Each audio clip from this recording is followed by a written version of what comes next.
ಸ್ನೇಹಿತರೆ, ಬೆಂಗಳೂರು ಅದೆಷ್ಟೇ ಮುಂದುವರೆದಿದೆ, ಅದೆಷ್ಟು ದೊಡ್ಡ ಸಿಟಿಯಾಗಿ ಬೆಳ್ಕೊಂಡಿದೆ ಅಂತ ನಾವು ಅಂದುಕೊಂಡ್ರು ಕೂಡ ಇಲ್ಲಿರುವಂತಹ ದೇವರು ದಿಂಡ್ರು ಅನ್ನುವಂತಹ ನಂಬಿಕೆ ಇರ್ಬೋದು, ಆಚರಣೆಗಳಿರ್ಬೋದು, ಯಾವುದೂ ಕೂಡ ಇನ್ನೂ ಮಾಸಿಲ್ಲ. ಇದಕ್ಕೆ ಉದಾಹರಣೆ ಜಯನಗರದಲ್ಲಿ ಇರುವಂತಹ ಪಟಾಲಮ್ಮನ ದೇವಾಲಯ.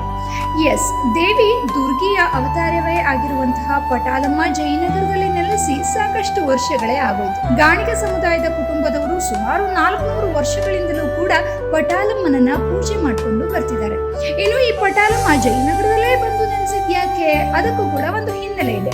ದೇವಿ ಆನೆಯ ಮೇಲೆ ಈ ಭಾಗಕ್ಕೆ ಬರುವಾಗ ಅಲ್ಲಿ ಆನೆ ಅದೃಶ್ಯವಾಗುತ್ತೆ, ಹಾಗೇನೆ ದೇವಿ ಅಲ್ಲಿ ಶಾಶ್ವತವಾಗಿ ನೆಲೆಸ್ತಾಳೆ ಅನ್ನುವಂತಹ ನಂಬಿಕೆ ಇದೆ. ಇನ್ನು ಬೆಂಗಳೂರಿನ ಪಟಾಲಮ್ಮನ ಬಗ್ಗೆ ಇನ್ನಷ್ಟು ಇಂಟ್ರೆಸ್ಟಿಂಗ್ ವಿಚಾರಗಳನ್ನ ತಿಳ್ಕೋಬೇಕು ಅಂತಂದ್ರೆ ಸ್ವಗ್ರಾಮಲ್ಲಿ ಶ್ರೀನಿವಾಸ ಮೂರ್ತಿ ಅವರು ಬರೆದಿರುವಂತಹ ಈ ಲೇಖನವನ್ನ ನೀವು ಓದಬೇಕು. ಸಖತ್ ಇಂಟ್ರೆಸ್ಟಿಂಗ್ ಆಗಿದೆ. ಪಟಾಲಮ್ಮನ ಬಗ್ಗೆ ಇನ್ನೊಂದಿಷ್ಟು ಇಂಟ್ರೆಸ್ಟಿಂಗ್ ವಿಚಾರಗಳನ್ನ ತಿಳ್ಕೊಳ್ಳೋದಕ್ಕೆ ಶ್ರೀನಿವಾಸ ಮೂರ್ತಿ ಅವರು ಬರೆದಿರುವಂತಹ ಈ ಲೇಖನವನ್ನ ಓದ್ಕೊಳ್ಳಿ. ಹಾಗಾದ್ರೆ ಇನ್ಯಾಕ್ ತಡ, ಡೌನ್ಲೋಡ್ ಸ್ವಗ್ರಾಮ ಆಪ್ ನೌ.